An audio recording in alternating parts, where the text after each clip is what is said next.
Hi friends అందరికీ good morning, నమస్తే. చూడండి, చూస్తున్నారు కదా, ఈరోజు మళ్ళీ ఇంకొకసారి రావడం జరిగింది తోటకి. సో ఈ విధంగా మరి చెట్లు చూస్తున్నారు కదా, చిన్న చెట్లు ఎంత నీట్గా గ్రోత్ అయినాయి, ఎంత మంచిగా ఉన్నాయి. సో ఇప్పుడు మళ్ళీ ఫ్లవరింగ్ రావడం అనేది జరిగింది. మీరు ఇక్కడ చూస్తున్నారు దిగుబడి, నేను చెప్పాల్సిన అవసరం లేదు. సో మనకి ఏంటంటే మనకి దిగుబడి ముఖ్యం కాదండి. మనకి దిగుబడి తక్కువ వచ్చినా కూడా ఈ ఫ్రూట్ అనేది నీట్గా ఉండాలన్నమాట. దిగుబడి తక్కువ వచ్చినా కూడా ఫ్రూట్ అనేది ఎటువంటి తెగులు లేకుండా, నల్ల మచ్చలు లేకుండా, గారె తెగులు ఇలాంటివి లేకుండా మనకు నీట్గా ఉన్నాయంటే మార్కెటింగ్ అనేది బాగుంటుందన్నమాట. సో చాలామంది ఏం చేస్తారు, కాపు ఎక్కువ వస్తుంది కానీ నీట్గా ఉండవు అనమాట. కాపు మనకు తక్కువ వచ్చినా కూడా మన కాయ అనేది నీట్గా ఉండాలి. నెంబర్ 2 ఏంటి అంటే చెట్లు అనేది బాగా గ్రోగా ఉండాలన్నమాట. అంటే పెద్దగా చెట్లు స్ట్రాంగ్గా ఉండాలి. అప్పుడే కదా, స్ట్రాంగ్గా ఉన్నప్పుడే మీకు చెట్లు అనేది చూస్తున్నారు కదా, చూడండి ఈ విధంగా మొక్క అనేది ఉందన్నమాట. 6 years కంప్లీట్ అయింది, ఇప్పుడు 7th year ఇది మొక్క అనమాట. సో మీరు చూపిస్తాను, మీ కాండం చూపిస్తాను చూడండి. ఈ రకంగా కాండం ఉంది. ఈ రకంగా మరి కాండం అనేది చూడండి ఎంత బాగా పెరిగిందో. ఇప్పుడు బోడో పేస్ట్ చేయించడం అనేది జరిగింది నేను, చీమ దోమ బెడద లేకుండా. సో మీరు చూస్తున్నారు కాయలు, ఇందులో లోపల కాయలు కూడా కనిపిస్తున్నాయి మీకు. ఒకవేళ ఇది మనకు కాపు పంట తక్కువ వచ్చినా పర్లేదు, కానీ కాయ అనేది నీట్గా ఉండాలి. ఫ్రూట్ అనేది ఇలాంటి మచ్చలు లేకుండా నీట్గా ఉండాలన్నమాట. సో చూడండి, చాలామంది చాలా వీడియోస్ చూస్తున్నాను నేను. అంటే ఈ రకంగా పంట వచ్చింది, ఇంత గుత్తులు కాసినాయి అని చెప్పేసి వీడియోస్ చూస్తాను. ఈ ఏది అది వాడినాము, ఇది వాడినాము అని చెప్పేసి. సో నేను రైతులకంతా సజెస్ట్ చేయడం ఏంటంటే, చూడండి ఇది కూడా కాపు ఇట్లనే కాసింది, గుత్తులే. కానీ చూడండి కాయడంతో పాటు కూడా చూస్తున్నారు కదా, ఇక్కడే నేనేమి మీకు డైరెక్ట్ చూపిస్తాను. అయితే చూడండి కాయలు ఈ రకంగా కాపు అనేది రావడం జరిగింది. చూడండి ఇక్కడ చూస్తున్నారు, ఒకటే కొమ్మ దగ్గర ఒక 20 ఫ్రూట్స్ లాగా ఉన్నాయి, కనిపిస్తున్నాయి ఇక్కడ. ఇట్లా ఉన్నాయన్నమాట. అన్ని మొక్కలు అలాగే కాసినాయి, అన్నీ అలానే ఉన్నాయి. చూస్తున్నారు కదా, ఇది సపోర్ట్ చేయడం అనేది జరిగింది. సో మొక్కలు స్ట్రాంగ్గా ఉండాలి, మనం లాంగ్ లైఫ్గా మనం వాటిని పండించుకోవాలి అంటే కేరింగ్ అవసరం. ఇంపార్టెంట్ ఏంటి అంటే, మీరు కొంతమంది ఏం చేస్తున్నారు అంటే తొందరగా ఏదో పండించుకోవాలి అని చెప్పేసి అంటున్నారు. అలాంటి పొరపాట్లు చేయొద్దండి. ఎవరికైతే చీనీ తోట ఉందో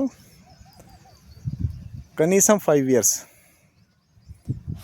మొక్కలు అయ్యేంత వరకు కాపు మాత్రం పెట్టకండి. ఒకవేళ వచ్చినా కూడా వాటిని తీసేసేయండి, పడేసేయండి. ఎందుకంటే చెట్టు స్ట్రాంగ్గా తయారవ్వదు.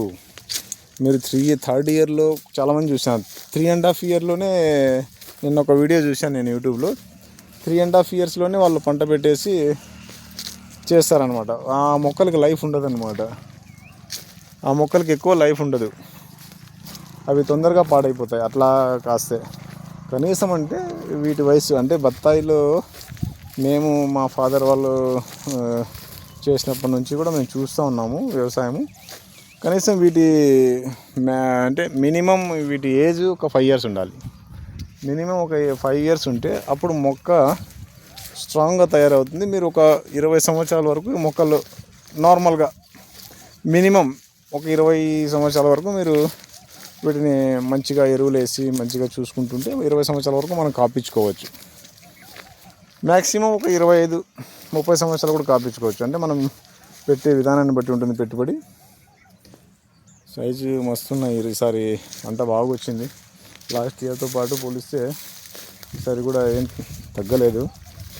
ఇప్పుడు సీజన్స్ మళ్ళీ ఎక్కువ వచ్చినాయి. లాస్ట్ ఇయర్ కొద్దిగా సీజన్ పంట తక్కువ వచ్చినట్టుంది, కానీ ఈసారి మాత్రం సీజన్ అనేది ఎక్కువ వచ్చింది, చూస్తున్నారు.